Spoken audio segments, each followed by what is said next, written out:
All right, welcome to the final installment of our series. We've spent a ton of time on theory, on diagnostics, but now it's time to get our hands dirty. We're leaving the textbook behind and heading out into the field to look at the real-world, messy problems that broadcast engineers tackle every single day. Yep, this is it, Part 10, the grand finale of our deep dive into AM and FM broadcast antenna systems. And for this last one, we're jumping headfirst into some really fascinating real-life case studies. This is where the rubber really meets the road. Okay, let's get right into it, because this is where things get, well, interesting. You know, in a perfect world, on paper, everything works exactly as it's supposed to. But out there, with unexpected construction, components that are getting old, and all sorts of bizarre interference, things almost never go according to the manual. Our first case file is a classic broadcast mystery for the modern age. We're calling it the Ghost Tower. It's all about a brand new tower that just appeared out of nowhere and started haunting a local AM station's signal, causing absolute chaos. So here's the situation. You've got a 5-kilowatt AM station. Their whole operation depends on a super precise directional signal. And suddenly, they're in major trouble. See, they have a null, a dead spot in their pattern that's legally required to protect another station miles away. All of a sudden, that null is filled by 8 decibels.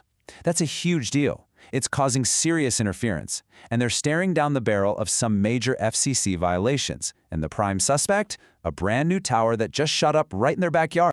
So the engineers rolled up their sleeves and got to work. First thing they did, they went out with their field gear and started taking measurements all around that new microwave tower. And the data was crystal clear. The new structure was basically acting like a giant sponge, soaking up the AM signal and then re-radiating it all over the place. A parasitic antenna they never asked for. Once they confirmed that, they plugged all the data into a computer model to engineer a fix, something called a detuning skirt, which is designed to make that new tower basically invisible to the AM station's frequency. And check out the results. It's night and day. Before the fix, the station's pattern was a total mess. They were risking fines, they were making other broadcasters angry, a nightmare. But after they installed that $45,000 detuning skirt, the pattern just snapped right back into perfect compliance. The null was back where it should be, the interference was gone, the ghost tower was officially busted. And here's the real kicker. This entire headache, totally avoidable.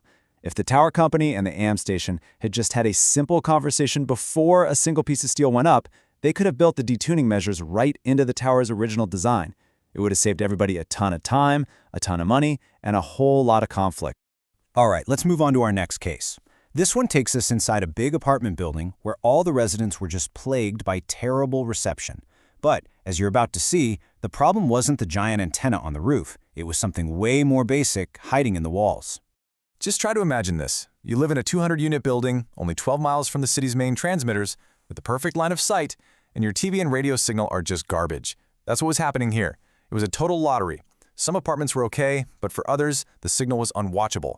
The building's whole master antenna system was a 25-year-old fossil, and the number one suspect was its old, decaying infrastructure, specifically the ancient RG59 coax cable snaking its way through all the walls. Now this slide, this is the smoking gun. These numbers tell the whole story.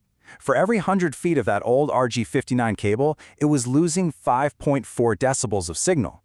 Let me put that another way. More than 70% of the signal that the big antenna on the roof was capturing was just disappearing, bleeding away into the cable before it even got to a TV. Just by switching to modern RG6 cable, you cut that loss in half and deliver almost double the signal. It's a no-brainer. So you couldn't just put a Band-Aid on this one. It needed a full top-to-bottom system overhaul. They had to rip out every single foot of that old cable and replace it with new RG6. They put in a new, much more powerful distribution amplifier, and they even upgraded the antennas on the roof. It was a massive $85,000 job, but it was the only way to fix the root cause of the problem. And this is such a huge lesson, isn't it?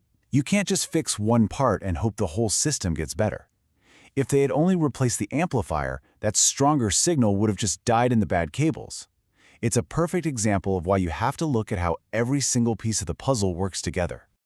All right, our final case is a real modern-day mystery.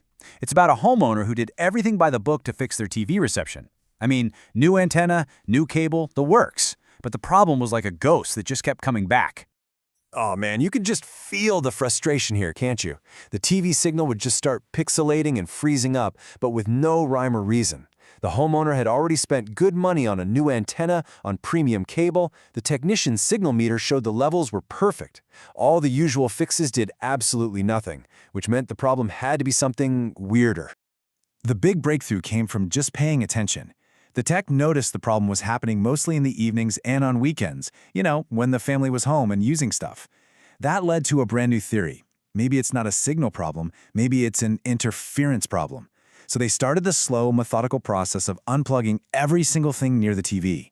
And then, one by one, they plugged them back in until bam, the problem came back. And that's when they found the hidden saboteur. You are not going to believe this. The entire problem, all that frustration, was being caused by a single, cheap LED light bulb in a lamp nearby. Its power supply was so poorly made that it was just blasting out a wide band of electronic noise, and that noise was totally overwhelming the TV's tuner. The fix for this multi-$100 antenna system problem? An $18 trip to the hardware store for a better light bulb. Incredible. So here's the critical takeaway for our digital world. Your biggest reception headache might not be on your roof at all. It might be plugged into the wall right next to your receiver. Our homes are just flooded with noisy electronics now, and sometimes the best diagnostic tool you have is just systematically unplugging things to find the source of interference. So when you step back and look at all these stories, they teach us something really important. Being great in this field isn't just about being a good repair person. It's about having a whole philosophy built around prevention, systematic investigation, and developing a deep, deep level of expertise. And let's just talk about the money for a second, because this number is staggering. Reacting to a crisis, a tower going down, an FCC violation, can easily cost 50 grand. An emergency repair is expensive. But you know what isn't? Proactive, preventative maintenance. It costs a tiny fraction of that, and it saves you a fortune in the long run. So how do you stay ahead of the game? It really just boils down to these 5 core principles.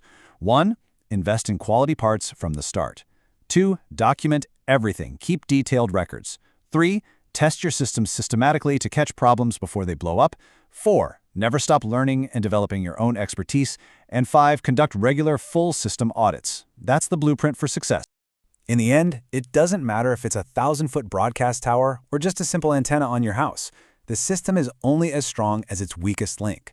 And it's the dedicated engineer, the person armed with knowledge, the right tools, and that hard-won experience who finds that weak link and makes it strong, ensuring the signal stays clear for all of us.